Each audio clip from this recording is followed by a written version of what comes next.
ॐ सदाशिवसमारम्भां श्रीशङ्कराचार्यमध्यमाम् अस्मदाचार्यपर्यन्तां वन्दे गुरुपरम्परां।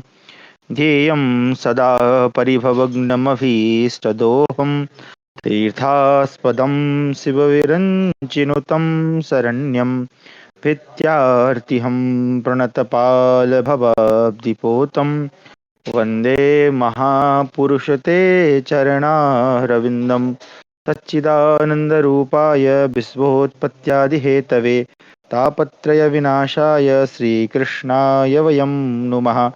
आप सभी का स्वागत है आज की हमारी शास्त्र अध्ययन की कक्षा में, जहां हम अध्ययन कर रहे हैं महाभारत। इसके पूर्व की कक्षा में हमने अध्ययन किया कि जो वीर अभिमन्यु है वो आचार्य द्रोण के द्वारा निर्मित चक्रव्यूह में प्रवेश कर जाता है और वहां पर जितने भी महारथी आचार्य द्रोण ने नियुक्त किए थे उन सबको एक एक करके परास्त करता है और अंत में फिर सभी महारथी मिलकर उसका वध कर देते हैं, उसकी हत्या कर देते हैं और जो अभिमन्यु है वो वीरगति को प्राप्त होता है। अभिमन्यु की मृत्यु के उपरांत जो कौरव पक्ष है वो तो हर्ष मनाने लगता है, परंतु पांडव पक्ष में बड़ा ही दुख व्याप्त हो जाता है, बड़े दुखी होते हैं वो लोग। उसके बाद जो राजा धृतराष्ट्र हैं वो विलाप करते हैं, उनका बड़ा करुण विलाप हमने वहां पे अध्ययन किया। उसके पश्चात वहां पर व्यास जी का आगमन होता है और व्यास जी जो है उन्हें समझाते हुए, सांत्वना देते हुए पूर्व इतिहास का वर्णन करते हैं, जहां पर नारद मुनि राजा अकंपन जब अपने पुत्र को जो है खो देते हैं, उनके पुत्र का जो है उनके पुत्र की मृत्यु हो जाती है तो वो भी दुखी होते हैं। तो नारद जी जो है फिर उन्हें किस प्रकार मृत्यु की उत्पत्ति हुई, ब्रह्मा जी ने किस प्रकार मृत्यु का निर्माण किया, उसका वर्णन करते हैं और अंततः सारांश में यही कहते हैं कि जिसका जन्म होता है उसकी मृत्यु निश्चित है, इसलिए हमें मृत व्यक्ति या कोई अगर जब हम मृत्यु को प्राप्त हो जाता है तो उसके प्रति दुख नहीं व्याप्त करना चाहिए। और ये तो अभिमन्यु जो है वो तो उसकी अच्छी मृत्यु हुई है, वो लड़ते हुए युद्ध में मारा गया है, तो उसके लिए तो विलाप करना उचित है ही नहीं। तो इस प्रकार का वार्तालाप हम वहां पर देखते हैं। अब उसी व्याख्यान माला को आगे व्यास जी और बताएंगे धृतराष्ट्र जी के पूछने पर, तो उसी के आगे हम आज अध्ययन करेंगे। तो हमारा है पंचाशतमोध्याय यानी कि 55वां अध्याय, षोडश राजकीयोपाख्यान का आरंभ। नारद जी की कृपा से राजा संजय को पुत्र की प्राप्ति, दस्युओं द्वारा उसका वध तथा पुत्र शोक संतप्त संजय को नारद जी का मरुत का चरित्र सुनाना। संजयोवाच श्रुत्वा मृत्यु समुत्पत्तिं कर्माण्युपमानि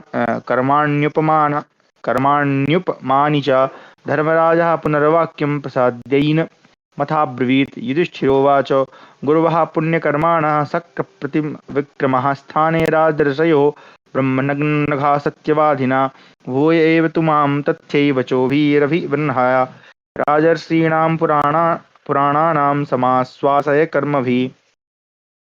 संजय कहते हैं, राजन, मृत्यु की उत्पत्ति और उसके अनुपम कर्म सुनकर धर्मराज युधिष्ठिर ने पुनः व्यास जी को प्रसन्न करके उनसे यह बात कही। युधिष्ठिर बोले, ब्रह्मन, इंद्र के समान पराक्रमी श्रेष्ठ पुण्यकर्मा निष्पाप तथा सत्यवादी राजर्षिगण अपने योग्य उत्तम स्थान अर्थात लोक में निवास करते हैं। अतः आप पुनः उन प्राचीन राजर्षियों के सत्कर्मों का बोध कराने वाले अपने यथार्थ वचनों द्वारा मेरा सौभाग्य बढ़ाइए और मुझे आश्वासन दीजिए। पूर्व काल के किन किन महामनस्वी पुण्यात्मा राजर्षियों ने यज्ञों में कितनी कितनी दक्षिणाएं दी थी, ऐसा आप मुझे बताइए। व्यास जी ने कहा, राजन, राजा शैव्य के संजय नाम से प्रसिद्ध एक पुत्र था। उसके पर्वत और नारद ये दो ऋषि मित्र थे। एक दिन वे दोनों महर्षि संजय से मिलने उसके घर पधारे। उसने विधि पूर्वक उनकी पूजा की और वे दोनों वहां सुखपूर्वक रहने लगे। एक समय दोनों ऋषियों के साथ राजा संजय सुखपूर्वक बैठे थे। उसी समय पवित्र मुस्कान वाली परम सुंदरी संजय की कुमारी पुत्री वहां आई। आकर उसने राजा को प्रणाम किया। राजा ने अपने अनुरूप अभीष्ट आशीर्वाद देकर अपने पार्श्व भाग में खड़ी हुई उस कन्या का विधि पूर्वक अभिनंदन किया। तब महर्षि पर्वत ने उस कन्या की ओर देखकर हंसते हुए से कहा, राजन, यह समस्त शुभ लक्षणों से सम्मानित चंचल कटाक्ष वाली कन्या किसकी पुत्री है? अहो, यह सूर्य की प्रभा है या अग्निदेव की शिखा अथवा श्री हरि कीर्ति धृति पुष्टि सिद्धि या चंद्रमा की प्रभा है? इस प्रकार पूछते हुए देवर्षि पर्वत से राजा संजय ने कहा, भगवान, यह मेरी कन्या है जो मुझसे वर प्राप्त करना चाहती है। इसी समय नारद जी राजा से बोले, नरेश्वर, यदि तुम परम कल्याण प्राप्त करना चाहते हो तो अपनी इस कन्या को धर्मपत्नी बनाने के लिए मुझे दे दो। तब संजय ने अत्यंत प्रसन्न होकर नारद जी से कहा, दे दूंगा। यह सुनकर पर्वत अत्यंत कुपित हो नारद जी से बोले, ब्राह्मण, मैंने मन ही मन पहले जिसका वर्ण कर लिया था उसी का तुमने वर्ण किया है, अतः तुमने मेरी मनोनीत पत्नी को वर लिया है, इसलिए अब तुम इच्छानुसार स्वर्ग में नहीं जा सकते। उनके ऐसा कहने पर नारद जी ने उन्हें यह उत्तर दिया, मन से संकल्प करके, वाणी द्वारा प्रतिज्ञा करके, बुद्धि के द्वारा पूर्ण निश्चय के साथ, परस्पर संभाषण पूर्वक तथा संकल्प का जल हाथ में लेकर जो कन्यादान किया जाता है, वर के द्वारा जो कन्या का पाणी ग्रहण होता है और वैदिक मंत्र के पाठ किए जाते हैं, यही विधि विधान कन्या परिग्रह के साधक रूप से प्रसिद्ध है। परंतु इतने से ही पाणी ग्रहण की पूर्णता का निश्चय नहीं होता, उसकी पूर्ण निष्ठा तो सप्तपदी ही मानी गई है। सप्तपदी यानी जो हमारे यहाँ 7 फेरे होते हैं वो मानी गई। अतः इस कन्या के ऊपर पति रूप से तुम्हारा अधिकार नहीं हुआ है। ऐसी अवस्था में भी तुमने मुझे शाप दे दिया, इसलिए तुम भी मेरे बिना स्वर्ग नहीं जा सकोगे। इस प्रकार एक दूसरे को शाप देकर वे दोनों उस समय वहीं ठहर गए। इधर राजा संजय क्षमा करें इधर राजा संजय ने पुत्र की इच्छा से पवित्र हो पूरी शक्ति लगाकर बड़े यत्न से भोजन पीने योग्य पदार्थ तथा वस्त्र आदि देकर ब्राह्मणों की आराधना की। एक दिन राजा पर प्रसन्न होकर उन्हें पुत्र देने की इच्छा वाले सभी श्रेष्ठ ब्राह्मण जो तपस्या और स्वाध्याय में रहने वाले तथा वेद वेदांगों के पारंगत विद्वान थे, एक साथ नारद जी से बोले, देवर्षे, आप इन राजा संजय को अभीष्ट पुत्र प्रदान कीजिए। ब्राह्मणों के ऐसा कहने पर नारद जी ने तथास्तु कहकर उनका अनुरोध स्वीकार कर लिया। फिर वे संजय से इस प्रकार बोले, राजर्षे, ये ब्राह्मण लोग प्रसन्न होकर तुम्हारे लिए अभीष्ट पुत्र प्राप्त करना चाहते हैं। तुम्हारा कल्याण हो, तुम्हें जैसा पुत्र अभीष्ट हो उसके लिए वर मांगो। नारद जी के ऐसा कहने पर राजा ने हाथ जोड़कर उनसे एक सद्गुण संपन्न, यशस्वी, कीर्तिमान, तेजस्वी तथा शत्रुदमन पुत्र मांगा। वह बोला, मुने, मैं ऐसे पुत्र की याचना करता हूँ जिसका मल मूत्र थूक और पसीना सब कुछ आपके कृपा प्रसाद से स्वर्णमय हो जाए। व्यास जी कहते हैं, राजन, तब मुनि ने कहा, ऐसा ही होगा। उनके ऐसा कहने पर राजा को मनोवांछित पुत्र प्राप्त हुआ। मुनि के प्रसाद से वह शोभाशाली पुत्र स्वर्ण की खान निकला।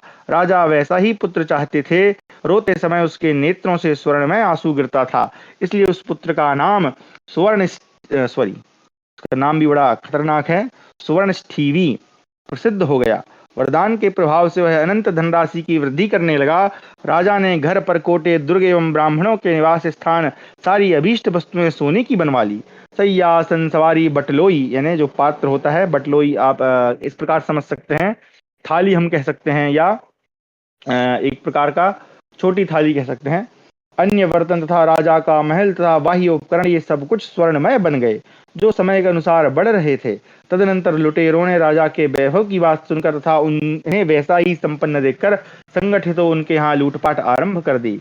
उन डाकुओं में से कोई कोई इस प्रकार बोले, हम लोग स्वयं इस राजा के पुत्र को अधिकार में कर लें, क्योंकि वही स्वर्ण की खान है, अतः हम उसी को पकड़ने का यत्न करें। तब उन लोभी लुटेरों ने राजमहल में प्रवेश करके राजकुमार स्वर्णस्थीवी को बलपूर्वक हर लिया। योग्य उपाय को न जानने वाले उन विवेक शून्य डाकुओं ने उसे वन में ले जाकर मार डाला और उसके शरीर के टुकड़े टुकड़े करके देखा, परंतु उन्हें थोड़ा सा भी धन नहीं दिखाई दिया। उसके प्राण शून्य होते ही वह वरदायक वैभव नष्ट हो गया। उस समय वे विचार शून्य मूर्ख एवं दुराचारी दस्यु भूमंडल के उस अद्भुत और असंभव कुमार का वध करके परस्पर एक दूसरे को मारने लगे। इस प्रकार मारपीट करके वे भी नष्ट हो गए और भयंकर नरक में पड़ गए। मुनि के वर से प्राप्त हुए उस पुत्र को मारा गया देख वे महातपस्वी नरेश अत्यंत दुख से आतुर हो नाना प्रकार के करुणाजनक विलाप करने लगे। पुत्र शोक से पीड़ित हुए राजा संजय विलाप कर रहे हैं, यह सुनकर देवर्षि नारद उनके समीप दिखाई दिए। युधिष्ठिर दुख से पीड़ित हो अचेत होकर विलाप करते हुए राजा संजय के निकट आकर नारद जी ने जो कुछ कहा था वह सुनो। नारद जी बोले, महाराज, शोक का त्याग करो, बुद्धिमान नरेश, व्याकुलता छोड़ो। जनेश्वर, कोई कितना ही शोक क्यों न करे या दुख से मूर्छित ही क्यों न हो जाए, इससे मरा हुआ मनुष्य जीवित नहीं हो सकता। नृश्रेष्ठ, मोह त्याग दो, तुम्हारे जैसे पुरुष मोहित नहीं होते हैं। महाराज, धैर्य धारण करो, मैं तुम्हें ज्ञान में बढ़ा चढ़ा मानता हूँ। संजय जिसके घर में हम जैसे ब्रह्मवादी मुनि निवास करते हैं, वह तुम भी यहाँ एक दिन भोगों से अतृप्त रहकर ही मर जाओगे।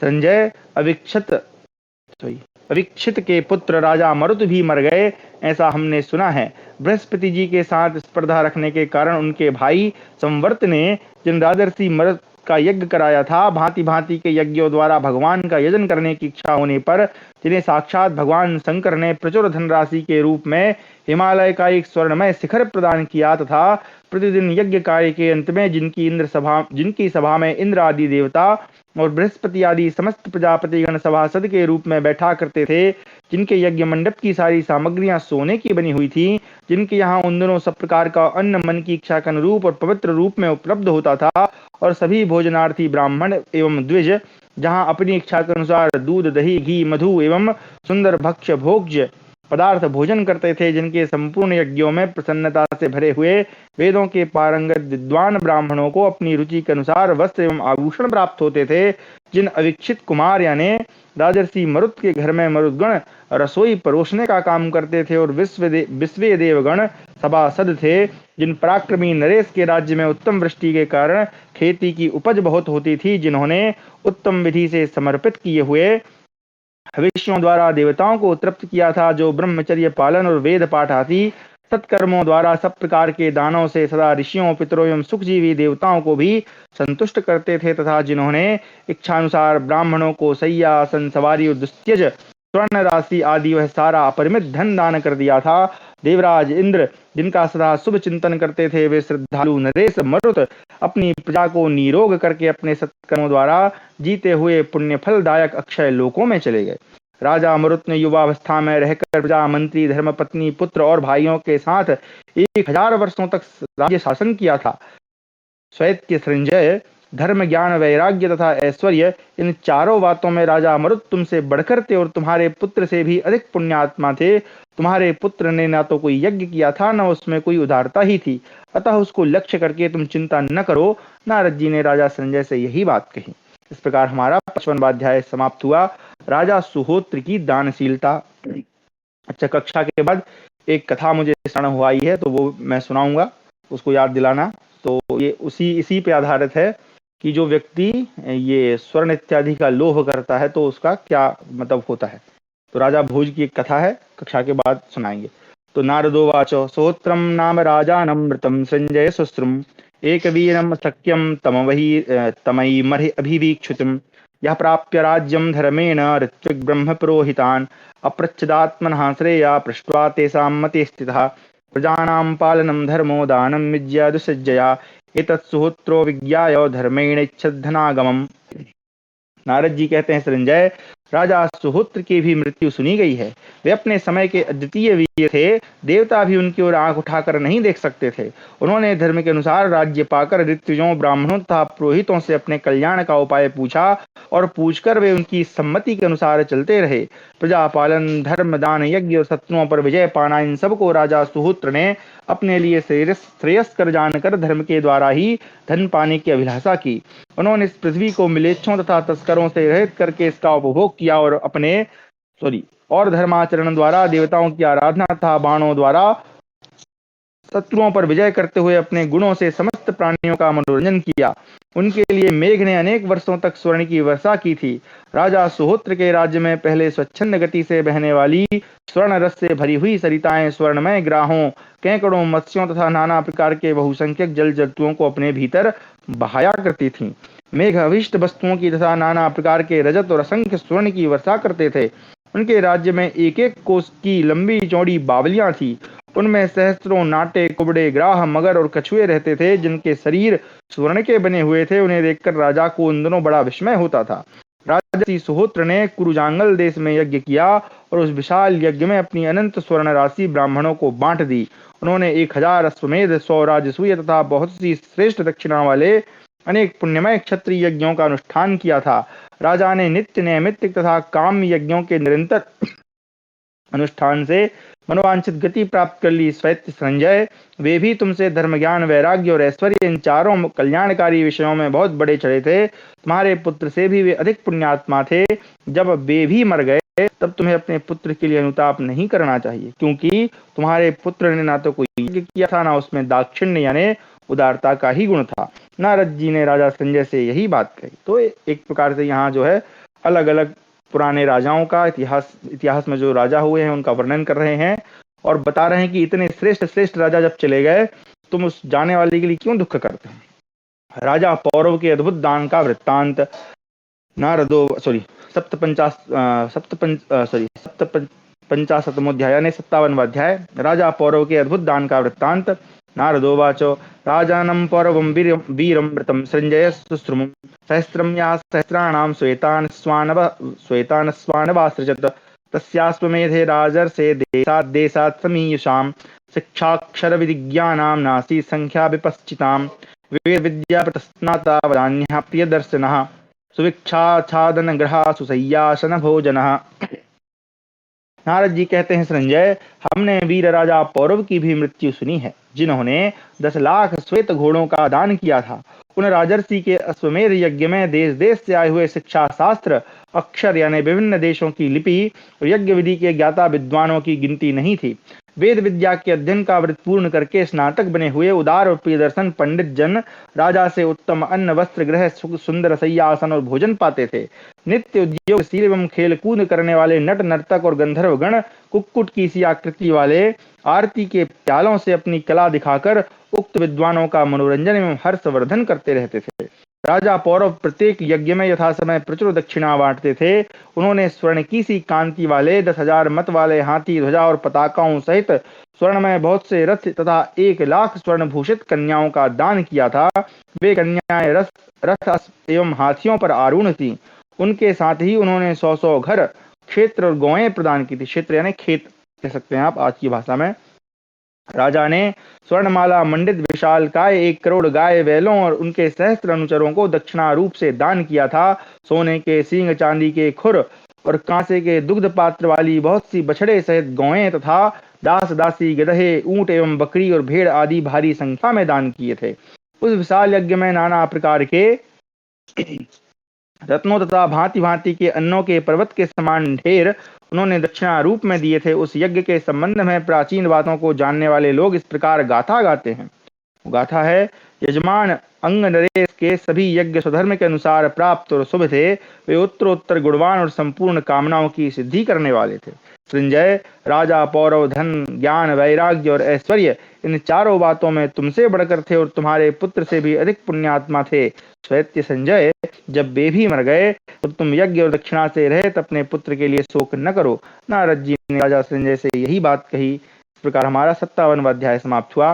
58वां अध्याय राजा शिवी के यज्ञ और दान की महत्ता। नारदोवाचो 58वां अध्याय राजा शिवी के यज्ञ और दान की महत्ता। नारदोवाचो शिवीमोषीनरं चापि मृतं संजय सुश्रुमं चयमां पृथिवीं सर्वां चर्मवत् पर्यपेष्टयत् द्वीपार्णववनां रथघोषेण नादयन् सा शिवी वही रिपून् नित्यं मुख्यान्निघ्नन् सपत्निजित् येन यज्ञै बहुविधिरिष्टः पृष्टं पर्याप्त दक्षिणैः स राजा वीर्यवान् धीमान् वाप्य वशुः पुष्कलम्। नारद जी कहते हैं, संजय, जिन्होंने संपूर्ण पृथ्वी को चमड़े की भांति लपेट लिया अर्थात सर्वथा अपने अधीन कर लिया था, वे उसी नरपुत्र राजा शिवी भी मरे थे। यह हम सबने सुना है। राजा शिवी ने पर्वत द्वीप समुद्र वनों सहित इस पृथ्वी को अपने रथ की घरघराहट से प्रतिध्वनित करते हुए प्रधान शत्रुओं को मारकर सदा ही अपने विपक्षियों पर विजय प्राप्त की थी। उन्होंने प्रचुर दक्षिणाओं से युक्त नाना प्रकार के यज्ञों का अनुष्ठान किया था। वे पराक्रमी और बुद्धिमान नरेश पर्याप्त धन पाकर युद्ध में संपूर्ण मूर्धाभिषिक्त राजाओं की दृष्टि में सम्माननीय वीर हो गए थे। उन्होंने इस पृथ्वी को जीतकर अनेक अश्वमेध यज्ञ किए थे। उनके वे यज्ञ प्रचुर फल वाले थे और राजा निर्बाध रूप से चलते थे। उन्होंने सहस्त्र कोटि स्वर्ण मुद्राओं का दान किया था। राजा शिवी ने हाथी घोड़े मृग गो भेड़ और बकरी आदि पशुओं तथा धान्यों सहित नाना प्रकार के पवित्र भूखंड ब्राह्मणों के अधीन कर दिए थे। बरसते हुए मेघ से जितनी धाराएं गिरती हैं, आकाश में जितने नक्षत्र दिखाई देते हैं, गंगा के किनारे जितने बालू के कण हैं, सुमेरु पर्वत में जितने स्थूल प्रस्तर खंड हैं तथा महासागर में जितने रत्न और प्राणी निवास करते हैं, उतनी गौएं उसी नरपुत्र शिवी ने यज्ञ में ब्राह्मणों को दी थी। प्रजापति ने भी अपनी सृष्टि में भूत भविष्य और वर्तमान काल के किसी भी दूसरे नरश्रेष्ठ राजा को ऐसा नहीं पाया जो शिवी के कार्यभार को संभाल सकता हो उन्होंने नाना प्रकार के बहुत से यज्ञ किए जिनमें प्रार्थियों की संपूर्ण कामनाएं पूर्ण की जाती थीं। उन यज्ञों में यज्ञ स्तंभ, आसन, गृह परकोटे और दरवाजे स्वर्ण के बने हुए थे। उन यज्ञों में खाने पीने की वस्तुएं पवित्र और स्वादिष्ट होती थीं। वहां दूध दही के बड़े बड़े सरोवर बने हुए थे। वहां हजारों और लाखों ब्राह्मण भांति भांति के खाद्य पदार्थ पाकर प्रसन्नता प्रकट करने वाली बातें कहते थे। उनकी यज्ञशालाओं में पीने योग्य पदार्थों की नदियां बहती थीं और शुद्ध अन्न के पर्वतों के समान ढेर लगे रहते थे। वहां सबके लिए यह घोषणा की जाती थी कि सज्जनों, स्नान करो और जिसकी जैसी रुचि हो उसके अनुसार अन्न पान लेकर खूब खाओ पियो। भगवान शिव ने राजा शिवी के पुण्य कर्म से प्रसन्न होकर उन्हें वर दिया था कि राजन, सदा दान करते रहने पर भी तुम्हारा धन क्षीण नहीं होगा। तुम्हारी श्रद्धा, कीर्ति और पुण्य कर्म भी अक्षय होंगे। तुम्हारे कहने के अनुसार ही सब प्राणी तुमसे प्रेम करेंगे और अंत में तुम्हें उत्तम स्वर्गलोक की प्राप्ति होगी। इन अभीष्ट वरों को पाकर राजा शिवी समय आने पर स्वर्गलोक में गए। संजय, वे तुम्हारी अपेक्षा पूर्वोक्त चारों बातों में बढ़े चढ़े थे। तुम्हारे पुत्र से भी अधिक पुण्यात्मा थे। नंदन, जब वे शिवी मर गए तब तुम्हें यज्ञ और दान से रहित अपने पुत्र के लिए इस प्रकार शोक नहीं करना चाहिए। नारद जी ने राजा संजय से यही बात कही। इस प्रकार हमारा 58वां अध्याय समाप्त हुआ।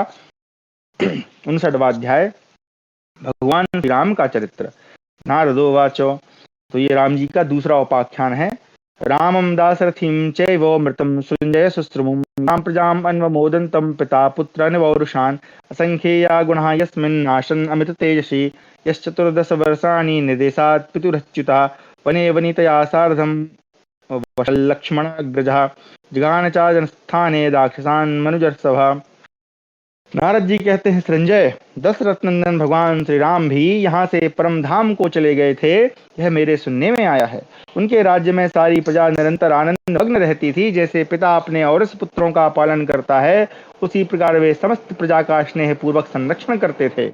वे अत्यंत तेजस्वी थे, उनमें असंख्य गुण विद्यमान थे। अपनी मर्यादा से कभी च्युत न होने वाले लक्ष्मण के बड़े भाई श्री राम ने पिता की आज्ञा से 14 वर्षों तक अपनी पत्नी और भाई लक्ष्मण के साथ वन में निवास किया था। नरश्रेष्ठ श्री राम जी ने जनस्थान में तपस्वी मुनियों की रक्षा के लिए 14,000 राक्षसों का वध किया था। वहीं रहते समय लक्ष्मण सहित श्री राम को मोह में डालकर रावण नामक राक्षस ने उनकी पत्नी विदेह नंदिनी सीता को हर लिया। अपनी मनोरमा पत्नी के राक्षस द्वारा हर लिए जाने का समाचार जटायु के मुख से सुनकर श्री रामचंद्र जी आतुर एवं शोक संतप्त हो वानरराज सुग्रीव के पास गए। सुग्रीव से मिलकर श्री राम ने उनके साथ मित्रता की और महाबली वानरों को साथ ले महासागर में पुल बांधकर समुद्र को पार किया। वहां पुलस्त्यवंशी राक्षसों को उनके सुहृदों और बंधु बांधवों सहित मारकर श्री राम ने अपने प्रधान अपराधी अत्यंत घोर मायावी लोक कंटक पुलस्त्य नंदन रावण को, जो दूसरों के द्वारा कभी जीता नहीं गया था, कुपित होकर समर भूमि में मार डाला। ठीक उसी तरह जैसे पूर्व काल में भगवान शंकर ने अंधकासुर को मारा था, जो देवताओं और असुरों के लिए भी अवध्य था। देवताओं और ब्राह्मणों के लिए कंटक रूप उस पुलस्त्यवंशी रावण का रण क्षेत्र में महाबाहु श्री रामचंद्र जी ने उसके दलबल सहित संहार कर डाला। इस प्रकार वहां युद्ध स्थल में अपने वैरी रावण का वध करके वे धर्म पत्नी सीता से मिले। तत्पश्चात धर्मात्मा विभीषण को उन्होंने लंका का राजा बना दिया। तत्पश्चात वीर श्री रामचंद्र जी अपनी पत्नी तथा वानर सेना के साथ शोभाशाली पुष्पक विमान के द्वारा अयोध्या में आए। राजन अयोध्या में प्रवेश करके महायशस्वी श्री राम वहां माताओं, मित्रों, मंत्रियों, ऋत्विजों तथा पुरोहितों की सेवा में सदैव संलग्न रहने लगे। फिर मंत्रियों ने उनका राज्याभिषेक कर दिया। इसके बाद वानरराज सुग्रीव, हनुमान और अंगद को विदा करके अपने वीर भ्राता भरत, शत्रुघ्न और लक्ष्मण का आदर करते हुए विदेह नंदिनी सीता द्वारा परम प्रेम पूर्वक सम्मानित हो रामचंद्र जी ने चारों समुद्रों तक की पृथ्वी का शासन किया और समस्त प्रजाओं पर अनुग्रह करके वे देवताओं द्वारा सम्मानित हुए। देवर्षि गणों से सेवित श्री राम ने विधि पूर्वक राज्य पाकर अपनी कीर्ति से संपूर्ण जगत को व्याप्त कर दिया और समस्त प्राणियों पर अनुग्रह करते हुए वे धर्म पूर्वक प्रजा का पालन करने लगे। भगवान श्री राम ने निर्बाध रूप से राजसूय यज्ञ, अश्वमेध यज्ञ का अनुष्ठान किया और देवराज इंद्र को भविष्य से तृप्त करके उन्हें अत्यंत आनंद प्रदान किया। राजा राम ने नाना प्रकार के दूसरे दूसरे यज्ञ भी किए थे, जो अनेक गुणों से संपन्न थे। श्री रामचंद्र जी ने भूख और प्यास को जीत लिया था। संपूर्ण देहधारियों के रोगों को नष्ट कर दिया था। वे उत्तम गुणों से संपन्न हो सदैव अपने तेज से प्रकाशित होते थे। दशरथ नंदन श्री राम अपने महान तेज के कारण संपूर्ण प्राणियों से बढ़कर शोभा पाते थे। श्री राम के राज्य शासन करते समय ऋषि देवता और मनुष्य सभी एक साथ इस पृथ्वी पर निवास करते थे। उस समय उनके राज्य शासन काल में प्राणियों के प्राण, अपान और समान आदि प्राणवायु का क्षय नहीं होता था, अर्थात अर्थात नहीं है, क्षय नहीं होता था। इस नियम में कोई हेर फेर नहीं था। यज्ञों अथवा अग्निहोत्र ग्रहों में सबोर अग्निदेव प्रज्वलित होते रहते थे। उन दिनों किसी प्रकार का अनर्थ नहीं होता था। सारी प्रजा दीर्घायु होती थी। किसी युवक की मृत्यु नहीं हुआ करती थी। चारों वेदों के स्वाध्याय से प्रसन्न हुए देवता तथा पितृगण नाना प्रकार के हव्य और कव्य प्राप्त करते थे। सबोर इष्ट यानी यज्ञ यागादि और पूर्त यानी बापी, कूप, तड़ाग और वृक्षारोपण आदि का अनुष्ठान होता रहता था। श्री रामचंद्र जी के राज्य में किसी भी देश में डांस और मच्छरों का भय नहीं था, यानी इतनी साफ सफाई या स्वच्छता रहती होगी। सांप और बिच्छू नष्ट हो गए थे, यानी लोगों को परेशान नहीं करते थे। जल में पड़ने पर भी किसी प्राणी की मृत्यु नहीं होती थी। चिता की अग्नि ने किसी भी मनुष्य को असमय नहीं जलाया था, अर्थात किसी की अकाल मृत्यु नहीं हुई थी। उन दिनों लोग अधर्म में रुचि रखने वाले, लोभी और मूर्ख नहीं होते थे। उस समय सभी वर्ण के लोग अपने लिए शास्त्र, वेद, यज्ञ आदि कर्मों का अनुष्ठान करते थे। जनस्थान में राक्षसों ने जो पितरों और देवताओं की पूजा अर्चना बंद कर दी थी, उसे भगवान श्री राम ने राक्षसों को मारकर पुनः प्रचलित किया और पितरों को श्राद्ध का तथा देवताओं को यज्ञ का भाग दिया। श्री राम के राज्य काल में एक एक मनुष्य के हजार हजार पुत्र होते थे। उनकी आयु भी एक एक सहस्त्र वर्षों की होती थी। अभी इतना सही में नहीं होता था, इसको लिटरल मीनिंग में नहीं था, हजार हजार पुत्र हो रहे हैं। यहाँ पे हजार कहने का मतलब बहुत सारे। बड़ों को अपने छोटों का श्राद्ध नहीं करना पड़ता था, यानी बड़ों से पहले छोटे नहीं मरते थे। श्री राम के राज्य में कहीं भी चोर, नाना प्रकार के रोग और भांति भांति के उपद्रव नहीं थे। दुर्भिक्ष, व्याधि और अनावृष्टि का भय कहीं नहीं था। सारा जगत अत्यंत सुख से संपन्न और प्रसन्न ही दिखाई देता था। इस प्रकार श्री राम के राज्य करते समय सब लोग बहुत सुखी थे। भगवान श्री राम की श्याम सुंदर छवि, तरुण अवस्था और कुछ कुछ अरुणाई लिए बड़ी बड़ी आंखें थी। उनकी चाल मत वाले हाथी जैसी भुजाएं सुंदर घुटनों तक लंबी थीं। कंधे सिंह के समान थे। उनमें महान बल था। उनकी कांति समस्त प्राणियों के मन को मोह लेने वाली थी। उन्होंने 11,000 वर्षों तक राज्य किया था। श्री रामचंद्र जी के राज्य शासन काल में समस्त प्रजाओं में राम राम राम यही चर्चा होती थी। श्री राम के कारण सारा जगत ही राममय हो रहा था। फिर समयानुसार अपने भाइयों के अंशभूत दो दो पुत्रों द्वारा 8 प्रकार के राजवंश की स्थापना करके उन्होंने चारों वर्णों की प्रजा को अपने धाम में भेजकर स्वयं भी सदेह परम धाम को गमन किया। स्वैत्य संजय, वे श्री रामचंद्र जी धर्म, ज्ञान, वैराग्य और ऐश्वर्य चारों बातों में तुमसे बहुत बढ़ रहे थे और तुम्हारे पुत्र से भी अधिक पुण्यात्मा थे। जब वे भी यहाँ नहीं रहे तब दूसरों की तो बात ही क्या है। अतः तुम यज्ञ एवं दान दक्षिणा से रहित अपने पुत्र के लिए शोक न करो। नारद जी ने राजा संजय से यही बात कही। इस प्रकार हमारा 59वां अध्याय समाप्त हुआ। 60वां अध्याय राजा भगीरथ का चरित्र। नारदोवाचो भगीरथं च राजानं मृतं संजय सुश्रुमो यस्येन्द्रो बाहुवीरेण पीतो राज्ञो महात्मनः। अच्छा, पहला श्लोक यहाँ है, फिर से पढ़ता हूँ। भागीरथम, क्योंकि यहाँ पे बीच में जो है दाक्षिणात्य पाठ के श्लोक भी सम्मिलित हैं। भगीरथं च राजानं मृतं सृञ्जय सुश्रुमं येन भागीरथी गंगा चैने कांचनैश्चितः यः सहस्त्रं सहस्राणां कन्या हेमभूषितः राज्ञश्च राजपुत्राश्च ब्राह्मणेभ्यो ह्यमन्यत सर्वः रथग्राः कन्यार्था सर्वे चतुर्युजा रथे रथे शतं नागाः सर्वे वे हेममालिनः। नारद जी कहते हैं, संजय, हमारे सुनने में आया है कि राजा भगीरथ भी मर गए, जिन्होंने अपने पूर्वजों का उद्धार करने के लिए इस भूतल पर गंगा जी को उतारा था। जिन महामना नरेश के बाहुबल से इंद्र बहुत प्रसन्न थे, जिन्होंने प्रचुर उत्तम दक्षिणा से युक्त भविष्य मंत्र और अन्य से संपन्न 100 अश्वमेध यज्ञों का अनुष्ठान किया और देवताओं का आनंद बढ़ाया, जिनके महान यज्ञ में इंद्र सोमरस पीकर मदोन्मत्त हो उठे थे तथा जिनके यहाँ रहकर लोग पूजित भगवान देवेंद्र ने अपने बाहुबल से अनेक सहस्त्र असुरों को पराजित किया, उन्हीं राजा भगीरथ ने यज्ञ करते समय गंगा के दोनों किनारों पर सोने की ईंटों के घाट बनवाए थे। इतना ही नहीं, उन्होंने कितने ही राजाओं तथा राजपुत्रों को जीतकर उनके यहाँ से स्वर्णमय आभूषणों से विभूषित 10 लाख कन्याएं लाकर उन्हें ब्राह्मणों को दान किया था। वे सभी कन्याएं रथों पर बैठी थी। उन सभी रथों में 4-4 घोड़े जुते थे। प्रत्येक रथ के पीछे सोने के हारों से अलंकृत 100-100 हाथी चलते थे। एक एक हाथी के पीछे हजार हजार घोड़े जा रहे थे और एक एक घोड़ों के साथ 100-100 गौएं और गौयों के पीछे भेड़ और बकरियों के झुंड चलते थे। राजा भगीरथ गंगा के तट पर भूयसी यानी प्रचुर दक्षिणा देते हुए निवास करते थे।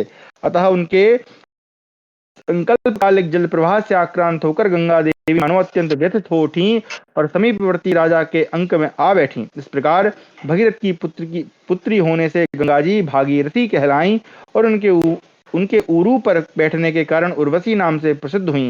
राजा के पुत्री भाव को प्राप्त होकर उनका नरक से त्राण होने के कारण वे उस समय पुत्र भाव को भी प्राप्त हुई।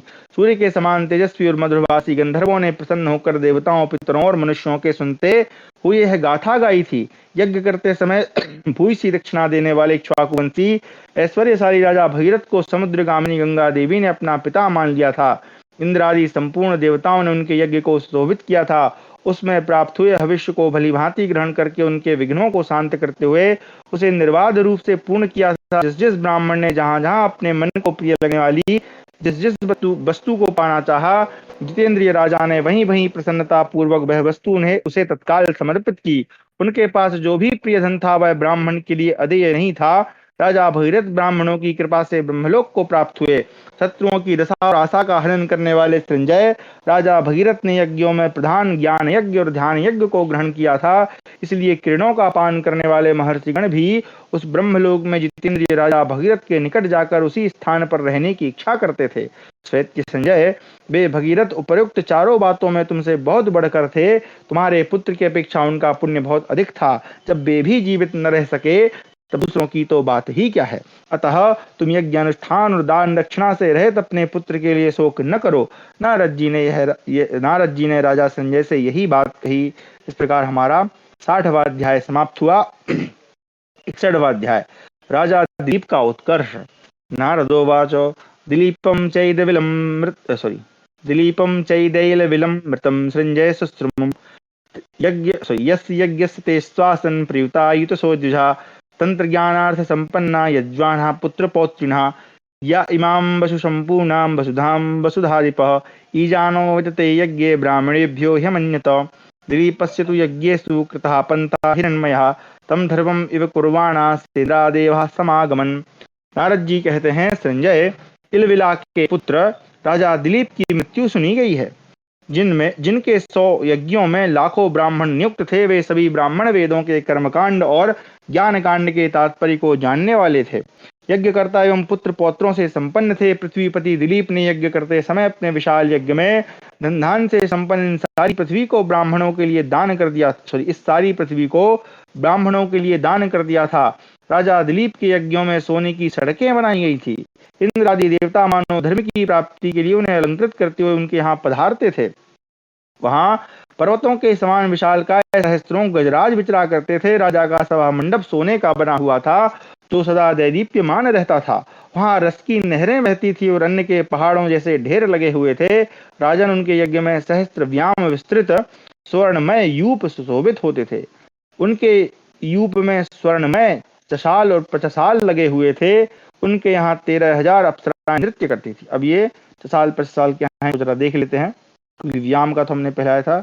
यह है यज्ञ यूप या स्तंभ के ऊपर लगाए जाने वाले काठ के छल्ले को चसाल कहते हैं। इसी का उत्कृष्ट रूप प्रचसाल है। तो यज्ञ का जो यूप होता है उसके ऊपर इस टाइप को छल्ला टाइप का या अपन कह सकते हैं सर्कल टाइप का लगाया जाता होगा।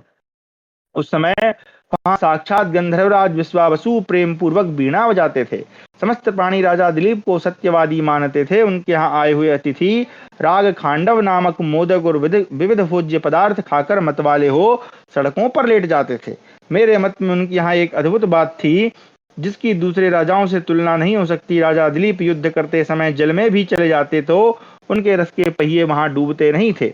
सुदृढ़ धनुष धारण करने वाले तथा प्रचुर दक्षिणा देने वाले सत्यवादी राजा दिलीप का जो लोग दर्शन कर लेते थे वे मनुष्य भी स्वर्गलोक के अधिकारी हो जाते थे। खटवांग यानी दिलीप के भवन में ये 5 प्रकार के शब्द कभी बंद नहीं होते थे। कौन कौन से? तो कहा वेद शास्त्रों का स्वाध्याय का शब्द, धनुष की प्रत्यंचा की ध्वनि, अतिथियों के लिए कहे जाने वाले खाओ पियो अन्न ग्रहण करो, ये 3 शब्द।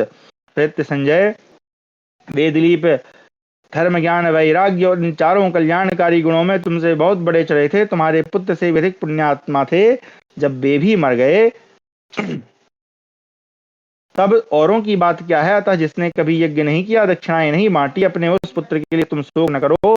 इस प्रकार नारद जी ने कहा। इस प्रकार हमारा 61वां अध्याय समाप्त हुआ। 62वां अध्याय राजा मांधाता की महत्ता। मुझे लगता सारों का सुना देंगे क्या?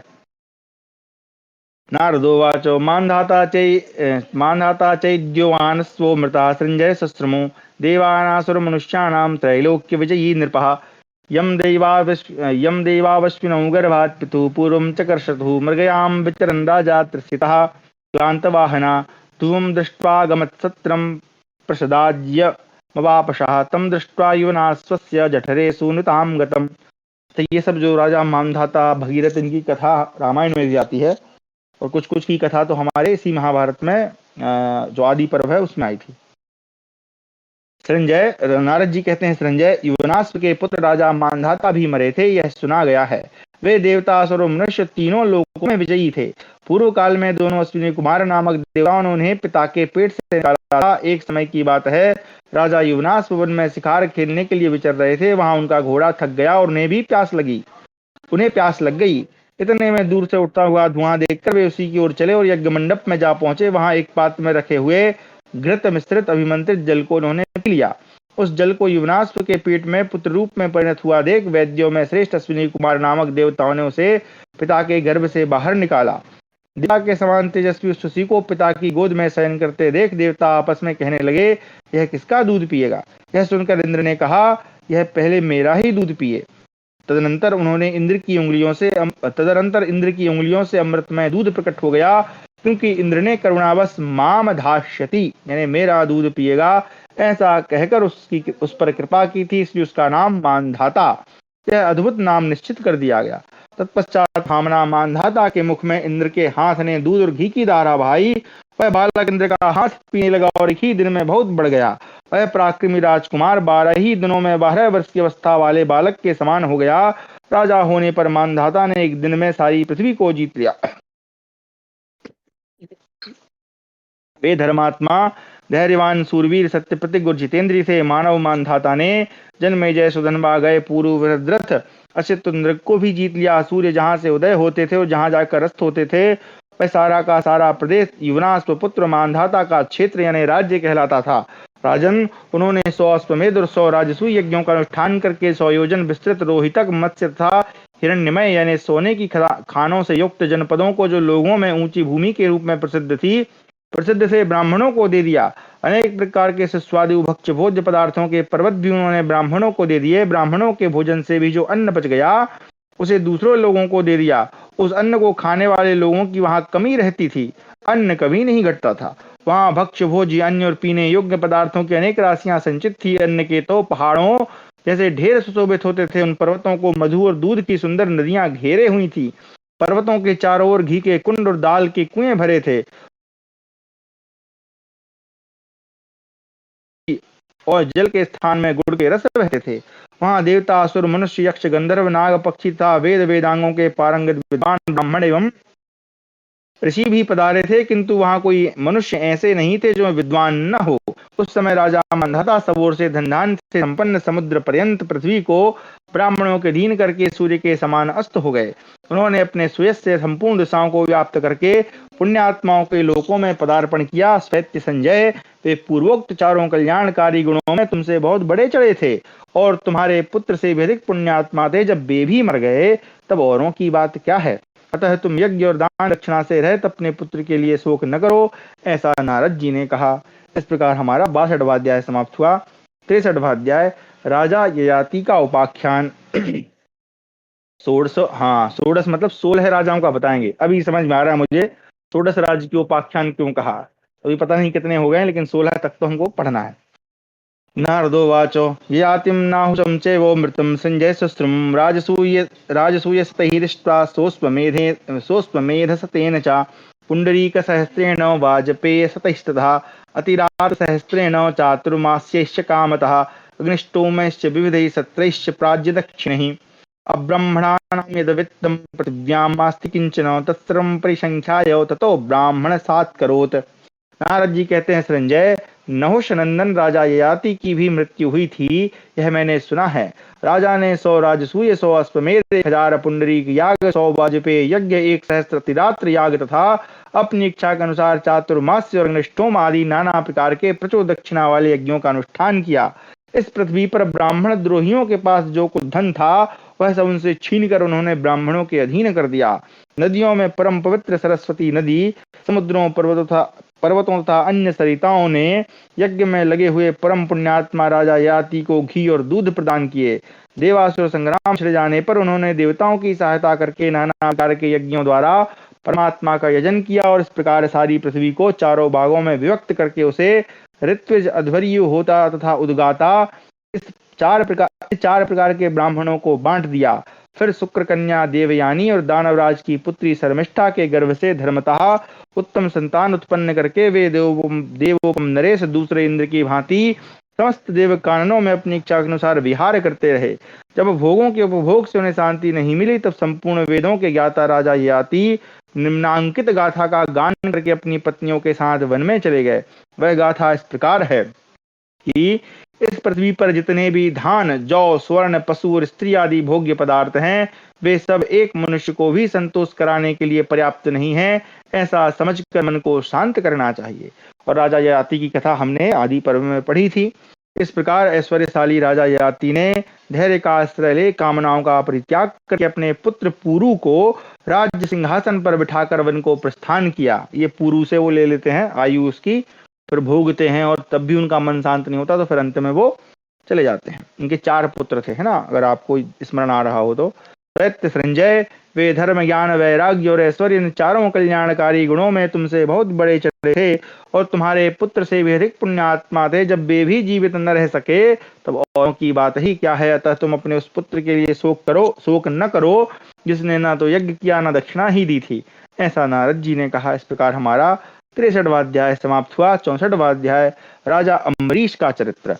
नारदोवाचो नाभागम अम्बरीशं चामृतं सृञ्जय सुश्रुमो यः सहस्त्रं सहस्राणां राज्ञां च एकस्त्वयोधयत् गीषमाणा संग्रामे समन्ताद्वरेणोऽभ्युः अस्त्रयुद्धविदो घोरा सृजन्तश्चास्यवागिरः बललाघव शिक्षाभिः तेषां सोऽस्त्रबलेन च छत्रायुधध्वज रथान् छित्त्वा प्रासान् गतव्यथः। नारद जी कहते हैं, संजय, मैंने सुना है कि नाभाग के पुत्र राजा अम्बरीश भी मृत्यु को प्राप्त हुए थे, जिन्होंने अकेले ही 10 लाख राजाओं से युद्ध किया था। राजा के शत्रुओं ने उन्हें युद्ध में जीतने की इच्छा से चारों ओर से उन पर आक्रमण किया था। वे सब अस्त्र युद्ध की कला में निपुण और भयंकर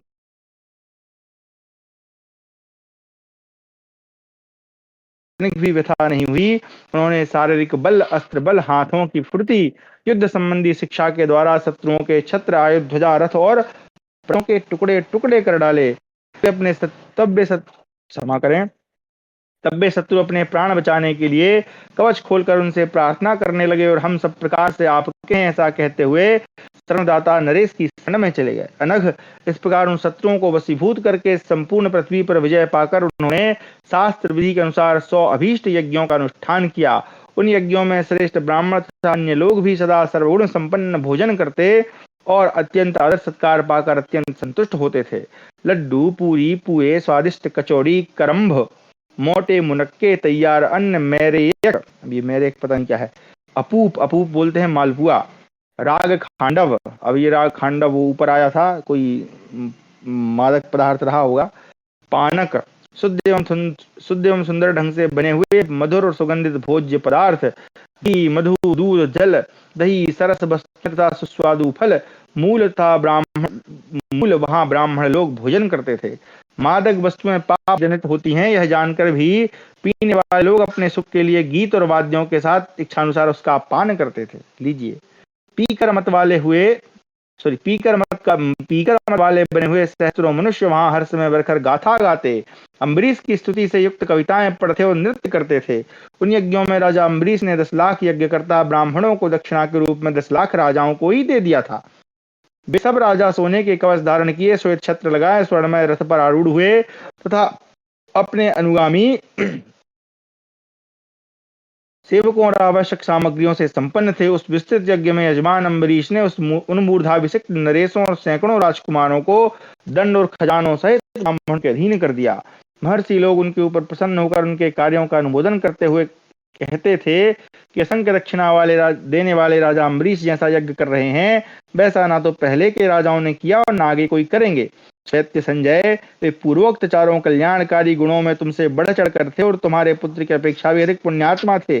जब वे भी जीवित न रह सके, तब दूसरों की तो बात ही क्या है।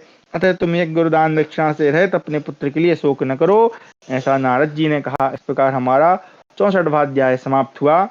65वां अध्याय राजा ससबिंदु का चरित्र। नारदोवाचो ससबिंदुं च राजानमृतं संजय शुश्रुमुं ईजे च विविधे यज्ञे श्रीमान् सत्यपराक्रमः तस्य भार्या सहस्राणां शतमाशीन् महात्मना एकैकस्यां च भार्यायां सहस्रं तनया भवन्। बाप रे। ते कुमारा पराक्रांता सर्वे नियुतयाजिनः राजाना कृतभिमुख्यैरीजान् वेदपारगः। नारद जी कहते हैं, संजय, मेरे सुनने में आया है कि राजा ससबिंदु की भी मृत्यु हो गई थी। उन सत्य पराक्रमी श्रीमान नरेश ने नाना प्रकार के यज्ञों का अनुष्ठान किया था।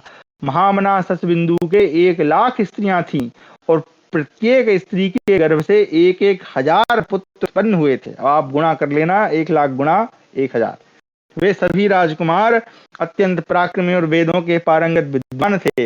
वे राजा होने पर 10,00,000 यज्ञ करने का संकल्प ले प्रधान प्रधान यज्ञों का अनुष्ठान कर चुके थे। ससबिंदु के उन सभी पुत्रों ने सोने के कवच धारण करके वे सब उत्तम धनुर्धर थे और अश्वमेध यज्ञों का अनुष्ठान कर चुके थे। पिता महाराज ससबिंदु ने अश्वमेध यज्ञ करके उसमें अपने वे सभी पुत्र ब्राह्मणों को दे डाले। एक एक राजकुमार के पीछे 100 रथ और हाथी गए। उस समय प्रत्येक राजकुमार के साथ स्वर्ण भूषित 100 कन्याएं थीं। एक एक कन्या के पीछे 100 हाथी और प्रत्येक हाथी के पीछे 100 रथ। अड़ना ही भूल जाएंगे, मतलब कैलकुलेटर भी नहीं गिन पाएगा। हर एक रथ के साथ सोने के हारों से विभूषित 100 बलवान अश्व थे। प्रत्येक अश्व के पीछे 1,000 गायें तथा एक एक गाय के पीछे 50 भेड़ें थी। यह अपार धन महाभाग ससबिंदु ने अपने अश्वमेध नामक महायज्ञ में ब्राह्मणों के लिए दान किया था। उनके महायज्ञ अश्वमेध में जितने काष्ठ के यूप थे, वे तो ज्यों के क्यों ही थे, फिर उतने ही और स्वर्णमय यूप बनाए गए थे। उस यज्ञ में भक्ष भोज अन्य पान के पर्वतों के समान एक ढेर लगे हुए थे। राजा का अश्वमेध यज्ञ पूरा हो जाने पर अन्न के 13 पर्वत बच गए थे। ससबिंदु के राज्यकाल में यह पृथ्वी हृष्ट पुष्ट मनुष्यों से भरी थी। यहाँ कोई विघ्न बाधा और रोग व्याधि नहीं थी। ससबिंदु इस वसुधा का अधिक काल तक उपभोग करके अंत में स्वर्गलोक को चले गए। सत्य संजय, वे चारों कल्याणकारी गुणों में तुमसे बढ़े चढ़े थे और तुम्हारे पुत्रों से तो अधिक पुण्यात्मा थे। जब वे भी मर गए, तब दूसरों की तो बात ही क्या है। अतः तुम यज्ञ वरदान दक्षिणा से रहित अपने पुत्र के लिए शोक न करो, ऐसा नारद जी ने कहा। इस प्रकार हमारा 65वां अध्याय समाप्त हुआ। 66वां अध्याय राजा गय का चरित्र। नारदोवाचो गयं चामूर्तरय संमृतं संजय सुश्रुम यो वै वर्षस्तं राजा हुतशिष्टासनो भवत् तस्मै अग्निवरं प्रादात् ततो बभ्रे वरं गयः तपसा ब्रह्मचर्येण व्रतेन नियमेन च ऋणां च प्रसादेन वेदनिच्छामि वेदितुं स्वधर्मेणाभिहिंस्यान्यान् धनमिच्छामि चाक्षयम्। नारद जी कहते हैं, संजय, राजा अमूर्त रय के पुत्र गय की भी मृत्यु सुनी गई है। राजा गय ने 100 वर्षों तक नियम पूर्वक अग्निहोत्र करके होमावशिष्ट अन्न का ही भोजन किया। इससे प्रसन्न होकर अग्निदेव ने उन्हें वर देने की इच्छा प्रकट की। अग्निदेव की आज्ञा से गय ने उनसे यह वरदान मांगा, मैं तप ब्रह्मचर्य व्रत नियम और गुरुजनों की कृपा से वेदों का ज्ञान प्राप्त करना चाहता हूँ। दूसरों को कष्ट पहुंचाए बिना अपने धर्म के अनुसार चलकर अक्षय धन पाना चाहता हूँ। ब्राह्मणों को दान देता रहूं और इस कार्य में प्रतिदिन मेरी अधिकारिक श्रद्धा बढ़ती रहे। अपने ही वर्ण की पतिव्रता कन्याओं से मेरा विवाह हो और उन्हीं के गर्भ से मेरे पुत्र उत्पन्न हो।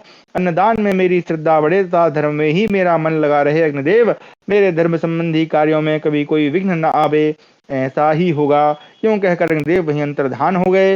राजा गय ने वह सब कुछ पाकर धर्म से ही शत्रुओं पर विजय पाई। राजा ने यथा समय 100 वर्षों तक बड़ी श्रद्धा के साथ दर्श, पौर्णमास, आग्रयण और चातुर्मास आदि नाना प्रकार के यज्ञ किए तथा उसमें प्रचुर दक्षिणा दी।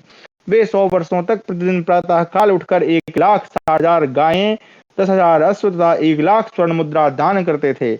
वे सोमरंगरा की भांति संपूर्ण नक्षत्रों में नक्षत्र दक्षिणा देते हुए नाना प्रकार के यज्ञों द्वारा भगवान का यजन करते थे। राजा गय ने अश्वमेध नामक महायज्ञ में मणिमय रेत वाली सोने की पृथ्वी बनवाकर ब्राह्मणों को दान दी थी।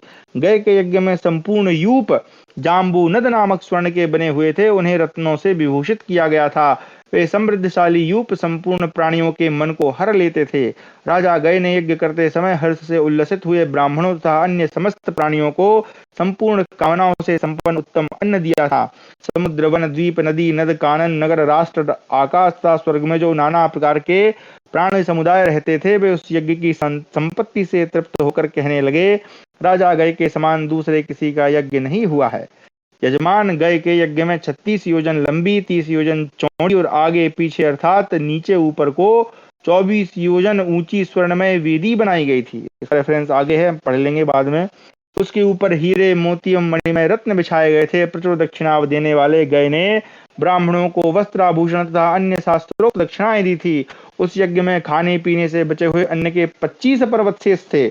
रसों को कौशल पूर्वक प्रवाहित करने वाली कितनी छोटी छोटी नदियां तथा वस्त्र, आभूषण, सुगंधित पदार्थों की विभिन्न राशियां भी उस समय शेष रह गई थी। मतलब इतना ज्यादा किया कि बच भी गया।